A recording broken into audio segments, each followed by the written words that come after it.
Ready to break free from algorithms, vanity PR, and money-sucking ads? My name's Larissa Werstiak, and I've learned in 8 years of jewelry marketing that content is the crown jewel. My agency, Joy Joya, takes a holistic approach, leading with laser-focused storytelling, impactful content creation, and strategic content distribution. This method has worked for the solopreneur as well as the multi-million-dollar company, and now I'm sharing the same systems and tactics with you. Here's to standing out in the sea of sparkle. Welcome to episode 297. In today's episode, I want to remind you that you are in control of your marketing.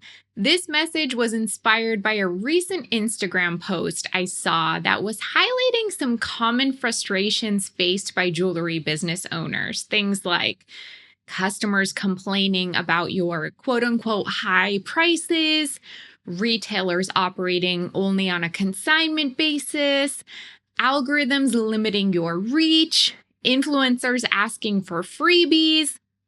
These challenges, while they're all annoying, do not define your business. Remember, you are in charge of your messaging and your business decisions. You are not a victim. As a business owner, you have the power to shape your path. And if something isn't working for you, change it. Focus on what matters and what aligns with your goals. Ignore those distractions. Stay committed to your vision, embrace the freedom and control that come with being a business owner. In this episode, I want to talk about some ways you can take back control of your business and your marketing, even if you feel like all the powers that be are making that seem impossible. And in the Gold Mine segment, I'll chat about why getting in a groove is not necessarily a good thing, at least when it comes to your marketing. But before we get to the solid gold, I'd like to take a moment to remind you that this podcast has both audio and video, so you can either listen on your favorite podcast platform or watch on YouTube by searching Joy Joya. You can support the podcast for free by taking the time not only to subscribe, but also to leave a rating and review on Apple Podcasts. Also, if you didn't already know, I co-host another podcast called Success with Jewelry with my friend Liz Kantner, who's also a jewelry marketer and the founder of the Stay Gold Collective. We have a free version of the podcast available everywhere you listen to podcasts and on YouTube. And we also have a membership community with extended episodes and additional resources. I invite you to check it out if you're hungry for more content. Applications for the Joy Joya Emerging Jewelry Brand Incubator Grant have officially closed. We're thrilled to announce that this is our third grant cycle, and we've received a record number of submissions. So I want to send a huge thank you to everyone out there who applied. I'm currently reviewing all the applications, and 6 finalists will be selected for a Zoom interview with me, with notifications going out by July 19th. Every applicant is also going to receive 3 months of free entry-level access to JoyDeck. If you missed the chance to apply, or you're curious about our innovative marketing approach at Joy Joya with this new JoyDeck platform that we are releasing, don't worry. We have a free masterclass available for a limited time. This masterclass will give you valuable insights into our flow, so you can master the rhythm of creating compelling marketing content, our process, so you can understand the creative strategies that we use on the Joy Joya team for our clients, and speed, so you can accelerate your content creation process. So are you feeling overwhelmed with content creation for your jewelry brand? Learn how to repurpose content efficiently and confidently using our proven methods. Don't miss out. Visit myjoydeck.com/masterclass to access the masterclass now. The link's also in the show notes, so you can just click if you can't remember that link. Get ready to transform your content creation game. Okay, let's get into today's episode, my sparklers. This topic is very personal to me because I used to feel extremely anxious about my business, especially in the early years. I constantly worried that everything could just fall apart at any moment and that I might lose my business overnight because clients might suddenly just stop showing up. But then in 2022, I watched this interview on a YouTube channel with Jay Klaus. He interviews content creators, and he was interviewing Miss Excel. She's a TikTok content creator who teaches about Microsoft Excel. And she said something so profound that it just echoed in my head, and I couldn't stop thinking about it. I'm paraphrasing here, but basically she said, as long as you believe in yourself wholeheartedly, then you never have to feel anxious about your journey. And she really emphasized that you're in control. And if you stop believing in yourself, it's all over. But as long as you keep believing in yourself and consistently put the work in every day, you remain in the driver's seat. This little mindset shift and this reminder really helped me realize that I'm in control of my business's success. And by maintaining self-belief and dedication, I can overcome anxiety and steer my business in the right direction. So as I mentioned in the intro, I recently came across this Instagram post that was ranting about the challenges that jewelry business owners face. And the comment section was filled with people agreeing and kind of being like, yeah, I agree. They were all saying how tough it is. And I totally get it. Being a business owner is hard. The jewelry industry is hard. I've shared before on this podcast that for me, having my own business is the single most difficult thing that I have willingly chosen to do in my life. It challenges my mindset. It can trigger deep insecurities. But at the end of the day, I've realized, and what I want to share with you is that complaining or just basically chiming into drama about all the challenges that you're having, that's not going to help you reach your goals. Instead, trying to move forward and taking control will. And this weekend, I was inspired by an email marketing campaign from a goldsmith that I follow. She has this really personal letter writing style in her emails, and she shared that she wasn't accepted into a show that she's been participating in for years because the show ultimately decided that they wanted to give some new makers a chance. Instead of complaining, she viewed this as an opportunity to pivot. So she told her subscribers about the situation, proposed maybe she should have a new pop-up event, and asked her subscribers where they'd like to see her. I love this proactive approach. She didn't complain. She didn't get upset, or at least she didn't show that she was upset. She simply explained the situation. And this is a really great example of steering the ship rather than lamenting your setbacks. So now that I've said all of that, what are some ways that you can take back control with your marketing?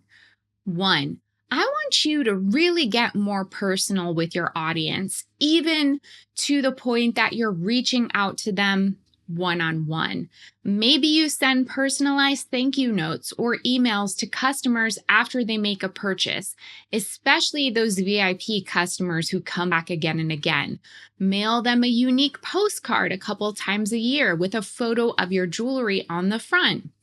Regularly check in with loyal customers. Ask them about their experiences, their preferences.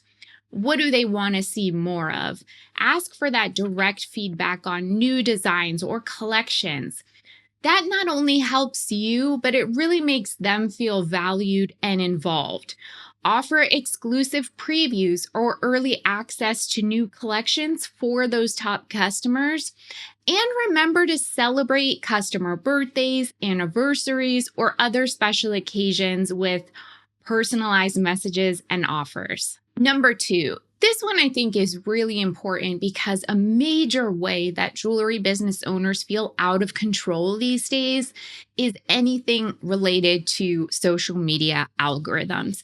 And what I want to say about that is you should be engaging in social media marketing on your terms, and I fully give you permission to do that. Above all, I really want you to do social media marketing in a way that doesn't make you hate it. Because if you hate it, that's going to come through and it's going to be obvious to people that you're kind of just phoning it in. So create a content calendar that feels manageable, fun, inspiring, that's in alignment with your brand voice and values, ensuring consistency and control without worrying too much about quote unquote feeding the algorithm or looking for some kind of magic shortcut. If it helps, use scheduling tools to plan your posts in advance so you have control over timing and frequency. Engage authentically with your audience by responding to comments, to messages, and mentions in a way that really feels authentic to you. And maybe it will invigorate you to encourage others to interact back with you, whether that's them sharing pictures of themselves wearing your jewelry, or even just responding to a question that you put out there in the world. Also, I think showing more behind the scenes, real life, authentic, not overly polished content helps. It can help your audience connect with you and make you feel like you're sharing an authentic version of your brand. Number three, I want you to always find ways to practice talking about your jewelry and about your business. Like actively seek out opportunities to put yourself out there. Maybe it's joining some kind of like local public speaking group or networking group. Could be in person, could be virtual. I want you to get so comfortable with it that like you don't even think twice. And that way, when you have conversations out and about, when you have conversations with customers, when you're telling your story in emails and on social media, it's not even a second thought to comfortably and authentically tell your story. So develop and refine that concise, compelling, quote unquote, elevator pitch that highlights the unique aspects of your jewelry. Maybe that means kind of forcing yourself, stepping out of your comfort zone to host a virtual trunk show or a live streaming event to showcase those new collections and interact with customers in real time. Maybe you even host an in-person or online workshop or webinar to give styling tips, to talk about the inspiration behind your designs, whatever really feels authentic to your business. Consider attending industry events or even non-industry events so you can practice talking about your jewelry, making connections, finding people to bounce your ideas off of. It's so hard to just be in a vacuum and expect, your brain to come up with like great marketing ideas if you're not talking about your business. And actively seek opportunities to speak at events, be a guest on a podcast, build that confidence and establish yourself as a serious, authoritative, compelling, you name it, business owner. Next, think about launching a loyalty program. And you can really do this on your own terms. I just saw that Danielle from Gem Gossip, she has her own business selling jewelry. She has this loyalty program thing that just happens in the DMs. So it's not like a formalized thing on a website that someone has to sign up for. It's really personal and casual. And she frequently talks about that with her customers. Maybe there's a tiered reward system that offers increasing benefits. Or maybe it's just really simple and straightforward, like after X amount of purchases, you get some kind of perk. Provide loyalty program members with exclusive discounts, early access to sales, special gifts, whatever makes sense. And maybe add additional rewards for customers who refer friends or family to your brand. This is all about personalizing the program with whatever makes sense to you. But at the end of the day, the goal is to make your customers feel really special and valued, and to just give yourself another story that you can really be telling about your jewelry business. And lastly, I want you to think about potentially partnering with an individual or a brand for an unexpected collaboration. So look for potential partners even outside the jewelry industry that align with your brand values and target audience. You can maybe collaborate to create a limited edition product line that combines elements of both brands. The best thing about this approach is you can have a joint marketing campaign. So plan and execute a joint marketing campaign to leverage each other's audiences and increase reach. Or even you can go so far as to organize a co-hosted event, whether virtual or in person, to introduce the collaboration to both audiences. And when you're doing a collaboration, you want to share the story in as many ways as you can on your website, in product descriptions, through blog posts, in social media posts, press releases, email marketing campaigns. You want to be generating that buzz and interest over a prolonged period of time. So what do you think? How are you taking back control of your marketing? If you feel frustrated, it's fine to vent every once in a while. I do it too. But make sure you're not getting too caught up in that drama, because it can really become a distraction and suck you in. You always want to keep moving forward in a positive way. Let me know in a comment on YouTube or DM me on Instagram if this resonates with you. All right, let's get into the gold mine. Welcome to another edition of the Gold Mine, a segment where I get personal and share insights on entrepreneurship, mindset, success, growth, and all things business. I like to share topics and insights close to my heart. And this week, I want to keep talking about mindset and about staying on a positive path as a business owner. One thing I often see is jewelry business owners getting into a groove with their marketing. So they're kind of almost on like cruise control. And while a groove can really feel good, it can also lead to missed opportunities. So you want to be careful about getting too comfortable. For me, I think monthly reporting here is crucial. So reviewing your email marketing, your social media, and your website metrics can reveal if something's off or if unusual patterns are emerging. For instance, one of our clients recently experienced a steady decline in Instagram reach, and we noticed that from doing the monthly reporting. It wasn't drastic, so we'd kind of been keeping an eye on it, but it was a noticeable pattern where the reach was slightly decreasing month over month. So we suggested to the client a small tweak in their content just to see if perhaps we could get reach going in a more positive direction.